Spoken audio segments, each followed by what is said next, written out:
Gracias por esperarnos. Les comentaba al principio del programa que íbamos a conversar con Osvaldo Basaño, que es miembro de la Asociación de Defensa de los Derechos del Usuario y del Consumidor, a raíz de un fallo de la justicia que va a permitir a los consumidores, creo que es un gran avance, hacer planteos colectivos ante la justicia y no obligar a planteos individuales, uno por uno. Osvaldo, ¿cómo le va? Aquí en Infobae Televisión, Carlos Mira lo saluda. ¿Cómo está? Buenas tardes y buenas tardes a toda la audiencia. Gracias por estos minutos con nosotros, Osvaldo. Bueno, cuénteme un poquito qué es lo que ha habilitado la justicia, si nos puede explicar lo que normalmente se llama una acción de clase o estos planteos colectivos. Bueno, lo que está planteando la Corte y que reitera la postura de varios fallos que ya viene sacando es la legitimación activa, o sea, los derechos que tienen los consumidores a ser defendidos por asociaciones de consumidores. Es decir, que las asociaciones de consumidores tienen legitimación suficiente para poder realizar estas acciones siempre y cuando se tenga en cuenta los principios que el fallo Alavi había establecido: la homogeneidad del reclamo, que sean reclamos de poco monto individual y que estén relacionados a un tema determinado. Ahora, lo que sí podemos decir, y que en este momento estamos trabajando algunas asociaciones, es que, por supuesto, están saliendo algunos formatos de desvirtuar jurídicamente la interpretación de lo que es una acción colectiva en defensa de los derechos de los consumidores por algunos fallos de algunos jueces de la Cámara Comercial y los jueces de primera instancia, con referencia a obligar a las asociaciones de consumidores que publiquen la existencia de los juicios en los diarios de mayor circulación, lo que representa montos cercanos a 20 o 30 mil pesos por cada publicación, y eso es costoso para las asociaciones de consumidores porque no tienen semejante cantidad de dinero, y es un obstáculo más hasta que llegue a la Corte Suprema y también aclaren que esto está en contra de la propia norma, o sea, de la propia Ley de Defensa del Consumidor. Osvaldo, ¿quiere decir entonces que ustedes van a poder agrupar, o sea, tratando de ser gráfico para la gente que nos ve y nos escucha, van a poder agrupar distintos casos que individualmente son diferentes, pero que tienen un denominador común para poder llevarlos a la justicia en común, digamos? De esto se trata. Exacto, es decir, que tengan homogeneidad de reclamo y el monto sea un monto que le cause un costo muy oneroso al consumidor para hacer el reclamo. Lo estamos haciendo y estos fallos están demostrando la viabilidad.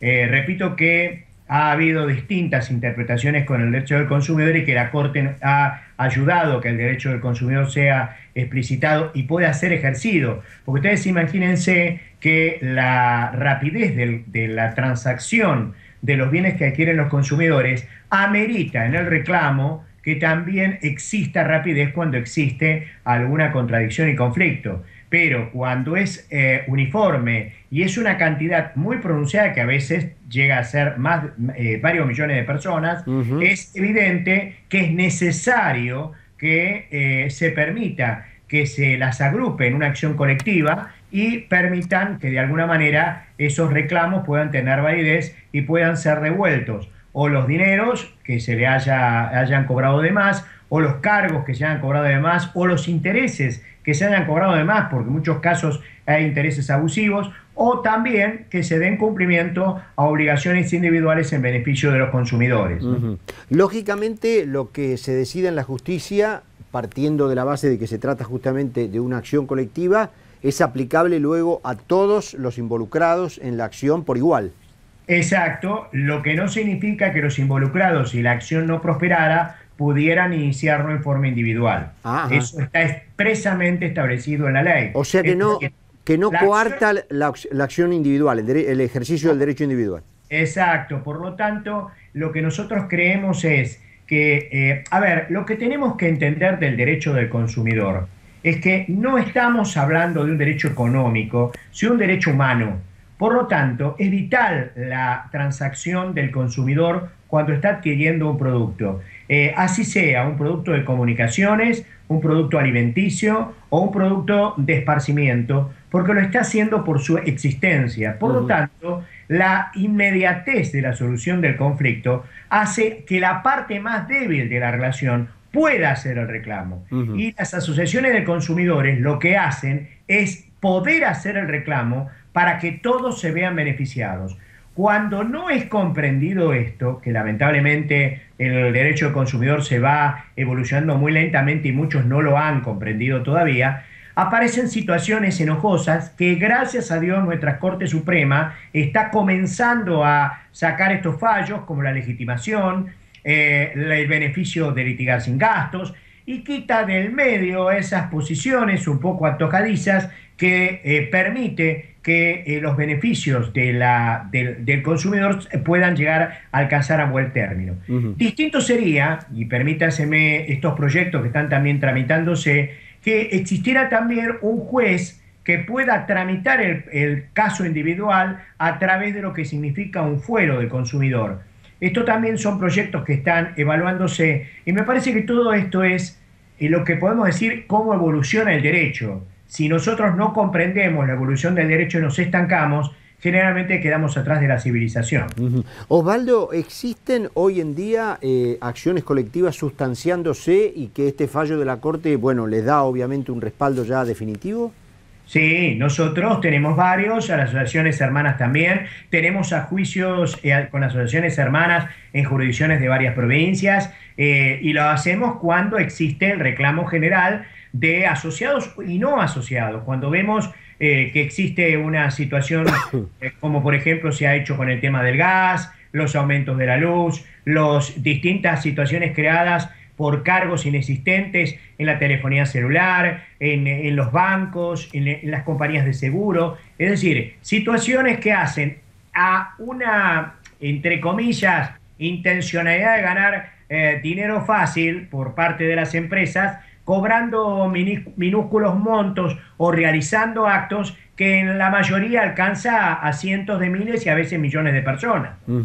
¿Cuál es hoy en la actividad, Osvaldo, no sé si tiene una medición estadística de esto, pero en todo caso le pregunto por curioso, la actividad que recibe más queja de los consumidores o que en todo caso tiene más planteos de los consumidores y que eventualmente pueda llegar a instancias judiciales? Bueno, a ver, con referencia a los reclamos directos del consumidor, nosotros tenemos un ranking que, por supuesto, en casi un 47, 48%, le estoy hablando los balances que se hicieron del año 2013, se ha llegado casi un 47, 48% de las denuncias y reclamos que hacen los consumidores a nuestras filiales. Eso es el tema de la telefonía celular, es la que mayor ha tenido influencia. Los otros problemas se van disgregando entre lo que es energía eléctrica, entre lo que es bancos, entre lo que es seguros, transporte, digamos en forma general, ¿no?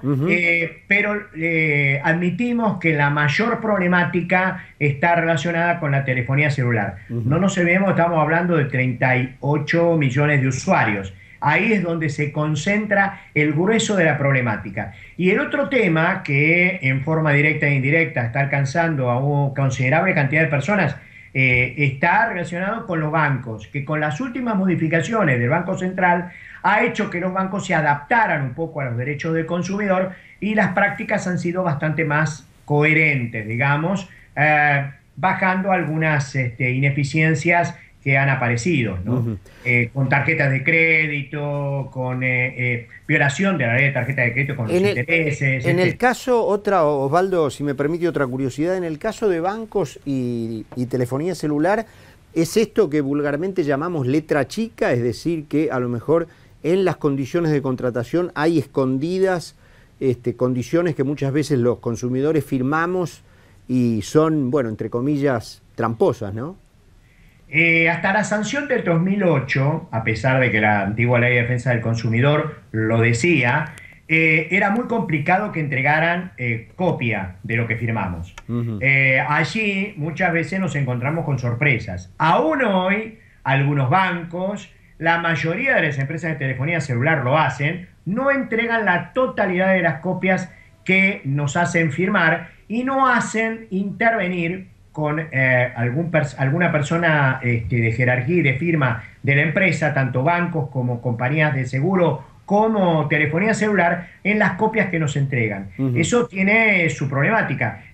Lo más común que ha aparecido últimamente es el tema de los círculos de ahorro. Con los problemas que le trae aparejado la compra de un automotor, encontramos que la letra chica ha significado un dolor de cabeza para muchos consumidores. Es decir, este tema que está tratado en la ley del consumidor a partir del 2008 con una obligación muy fuerte, que ha sido reforzado con circulares del Banco Central, con normativas y resoluciones de la Inspección General de Justicia, en la cual obliga a la entrega de copia de toda la documentación, aún hoy es dificultosa. Y eso hace a la dificultad de no saber cuáles son las cláusulas abusivas que no tienen que ser, volcadas en contra del consumidor.